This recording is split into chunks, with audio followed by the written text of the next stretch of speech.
What's up, YouTube? Today I'm bringing you an interesting failure mode on these big LG window ACs. 23,000 BTU. It's this model right here.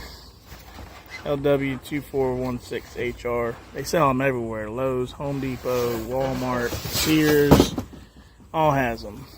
Now this unit, I don't even think I got 3 years out of it. It's done. It's toast. The first thing to die on it was the controller.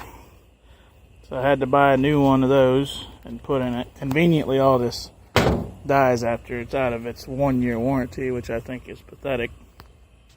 Second thing that died was the heat strips. They got corroded and busted. Now this last failure it had is catastrophic.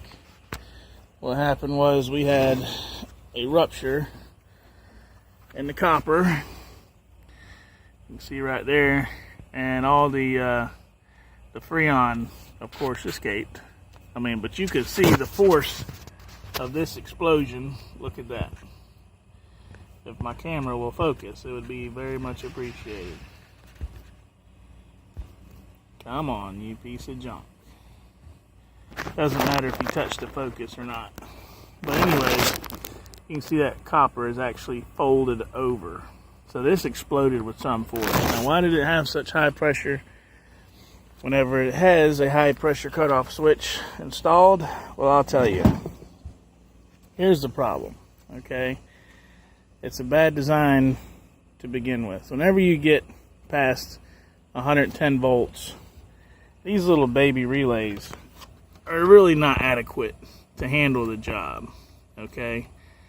Yeah, it says it can handle 20 amps at 250 volts AC, but if you've ever opened one of those little relays up, the contacts are so small on that, it's not even funny. So you got a lot of amperage constantly being applied and broken and wearing the contacts.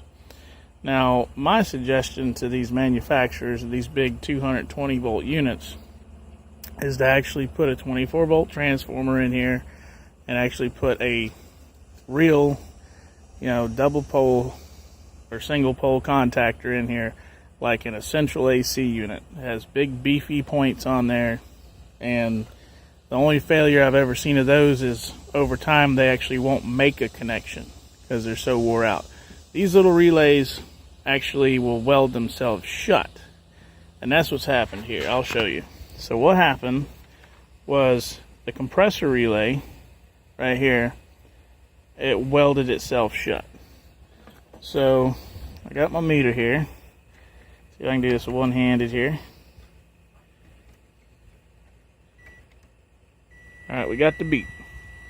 So, these people run it in energy saver mode, which shuts the fan down after your desired temperature has been achieved. Problem with that is the compressor stayed running.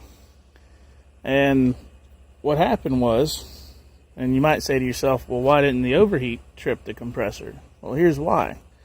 Because the inside evaporator completely froze. The tenants told me this thing was a solid sheet of ice. They woke them up in the middle of the night because there was a loud boom. They told me that they thought it was a transformer out on a pole blew up, but it was actually the air conditioner. So the evaporator completely froze. So that means that the Freon, the refrigerant going to the compressor, was just so cold, it was plenty enough to keep the overload from tripping, the heat overload.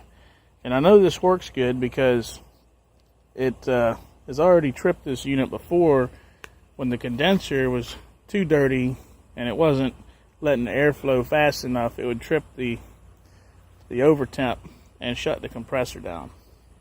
And it would also trip the high pressure and shut it down. And it would give an error code. So basically this thing kept on trucking, and it's getting colder and colder over here, and it's building more and more pressure up here, until finally the pressure got so intense that it found the weakest point in the system, which was that piece of copper tubing. which literally exploded in a violent rupture.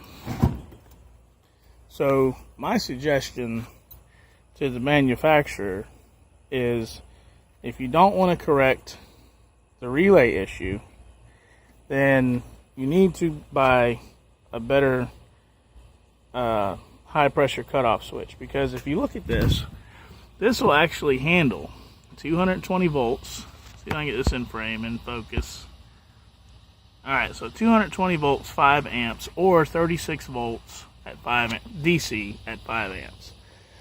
So you should have the power for this compressor traveling directly through the high pressure cutoff. That way, in case you get another failure like this, where the relay stays closed, even though you can completely shut the unit off, it's not going to matter. The compressor's still going to run. The high pressure cutoff would have saved this from happening. That's it for today.